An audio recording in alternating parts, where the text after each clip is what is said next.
خانه میراثی آدینه شاهی از کمترین پیروان آیین زردشتی در ناحیه شمس‌الدین شاهین. او روز 9 فوریه در 92 سالگی درگذشت. مراسم جنازه اش در مسجد جامع ناحیه برگزار شد. نه به شیوه زردشتی. فعال مدنی عبدالقادر طلبکوف که خود را از پاسداران این آیین می‌داند برای همدردی آمده است. حالا به سر خاک آدینه شاهی رهسپار است. می‌خواهد با یک کف دعا در سر قبر آدینه شاهی از همدینی خود با او خبر و کار او را دوام دهد. مرگ این ابرمرد مرا به خلاصه آورد که اکنون آتش زردشتی باید پنهان، آتش زردشتی باید خاموش نشود و من در سر گوری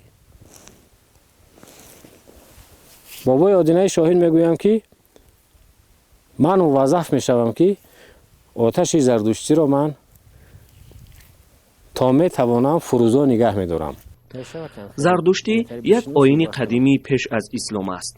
عبدالقادر طلبکوف میگوید که حالا در گوشه‌های جهان 200,000 پیروی زردشتی است. میخواهد با تأسیس دادن جمعیت زردشتی در تاجیکستان آنها را گردی هم آورد. اکنون تصمیم من این است که جمعیت زردشتیان تاجیکستان را باید رسمی کرد. تشکیلات دینی زردشتی را در تاجیکستان باید رسمی کرد، زیرا ما جامعه دموکراتی بنیاد کرده ایستادیم. قانون ما را اجازت میدهد، سرقانون اجازت میدهد.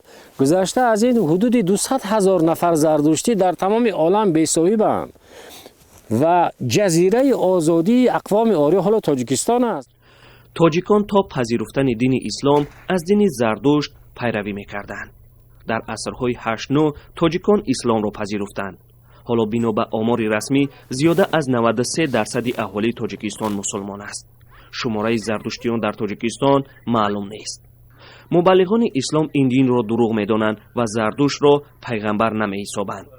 عبدالقادر طلبکوف می‌خواهد زردشتیت در تاجیکستان رسما به قید گرفته شود. نماینده حالا غیر رسمی زردشتیت در تاجیکستان منم،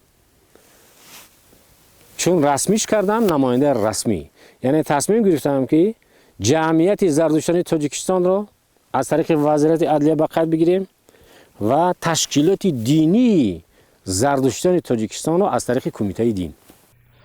زردشتیان تاجیکستان پس از قتل رودکی سمندی زرندی روزنامه‌نگار و رهبر سابقشان در اول سالهای 2000 صاحب انجمن نیستند. به هر ترتیب از سازمان با این نام یگان اعلان صدا نداده است. عبدالقادر طلبکوف که در شبکه‌های اجتماعی با مسلمانان دعوتگر در کشاکش است، بعد 23 سال اولین نفر است که می‌خواهد جمعیت زردشتی و دینی آن را در تاجیکستان رسما ثبت نام کند. با گفته طلبکوف مثل آدینه شاهی افراد پایبند به این آیین قدیمی در کشور هستند، اما از اعلان رسمی در این باره خودداری می‌کنند. حالا پیروان زردشتی تنها در بعضی از گوشه‌های افغانستان، ایران و هندوستان باقی مانده اند. آدینه شاهی در تاجیکستان از کمترین نفری بود که خود را آشکارا پیرو این آیین قدیمی می‌دانست. اهل خانواده و همدیهگانش این را کار شخصی او می‌دانستند. محمود جان رحمت‌زاده، آزادی، ناحیه شمس‌الدین شاهین.